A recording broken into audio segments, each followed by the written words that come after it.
Habari zenu tena mabibi na mabwana, mambo yanazidi kunoga katika sehemu yetu ya kujidai. Karibuni. Kuna usemi usemao mkataa kwao ni mtumwa. Chako kitunze. Kitunze kidumu ili kikufae kesho na kesho kutwa. Historia hii ni hazina kwa vizazi vijavyo ambavyo bila shaka vitagubikwa na mitandao na ulimbukeni wa kudharau kule walipotokea.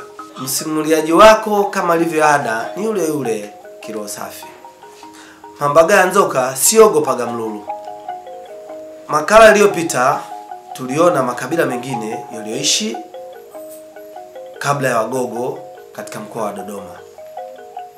Tuliyajua makabila hayo pamoja na tabia zao. Sasa leo tunajikita zaidi kwa Wagogo, kabila ambalo linasifika kwa ukulima, ufugaji pamoja na biashara. Licha ya Mazengo kuwa mtemi wa mwisho wa kabila la Wagogo, kulikuwa na viongozi wengine ambao walikuwa ni wakuu wa zile koo. Kabila la Wagogo lilikuwa na mgawanyiko wa sehemu kuu mbili, yaani Wanyambwa na Wanyaugogo. Wanyambwa walitokana na makabila matatu ambayo ni Wamhulimba, Wanyamwezi na Wambangala. Na ndani ya Wanyambwa kuna mgawanyo mara mbili. Kuna Wanyambwa Wanyang'walo na kuna Wanyambwa Wanyagundu.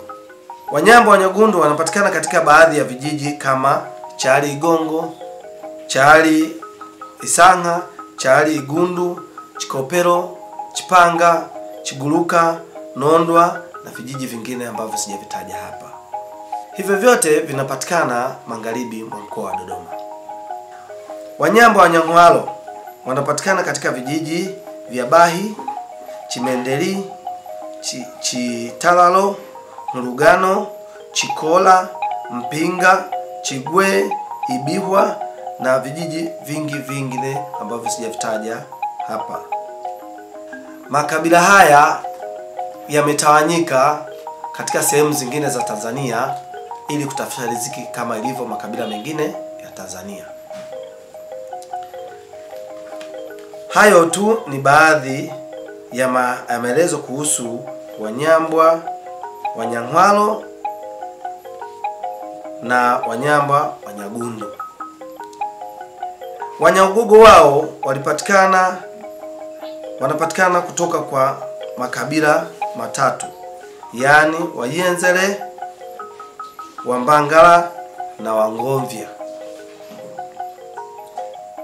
Wanyaugogo wao ndio wametawala sehemu kubwa ya Dodoma kama vile Mvumi, Mpunguzi, Mloa, Mkulabi na vijiji vingi ambavyo sijavitaja hapa. Kabila hili la Wanyaugogo ndilo alipotoka Mtemi Mazengo. Huwezi kuzungumza Dodoma bila kuwagusa kabila la Warangi na Wasandawe. Kama vile haitoshi, Dodoma pia kuna makabila mengine madogo ambayo ni mara chache sana kuzungumzwa na vyombo vya habari. Kabila hizo ni pamoja na Wakaguru walioanzia maeneo ya Gairo mkoani Morogoro na kuingia katika wilaya za Kongwa na Mpwapwa katika vijiji vya Mweta, Manungu, Sagala, Mlali, Ibwanga, Chamkoloma, Suguta na kadhalika. Kabila nyingine dogo mkoani Dodoma ni pamoja na Watiliko. Hawa wapo Chamtumile, Iyenge, Pwaga, Mkole, Luhundwa, Wota, Ludi, Lumuma, Kinusi, Idole na kadhalika.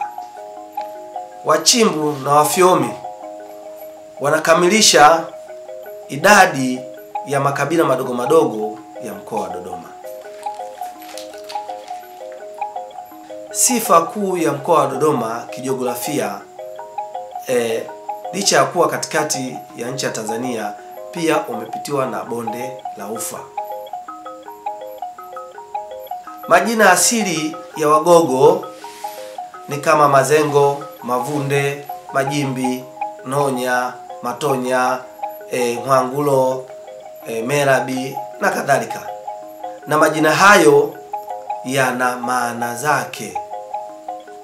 Kwa mfano, Mazengo ni mtu aliyezaliwa kipindi cha ujenzi. Mfano Mavunde, yeye ni mtaalamu wa mvua.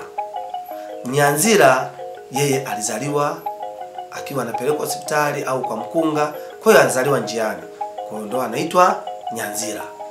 Baada ya kujifungua, kabila la Wagogo, mtoto ukatwa kitovu na kuwekwa katikati ya kwato la ng'ombe dume akiwa mtoto wa kiume, na akiwa mtoto wa kike pia naye huwekwa kwenye kwato la ng'ombe jike aliyezaa, wakiwa na imani kuwa kama alivyo ng'ombe dume kuendeleza uzazi katika boma, hali kadhalika mwanamke awe na uzazi na ulezi unaofaa wa familia.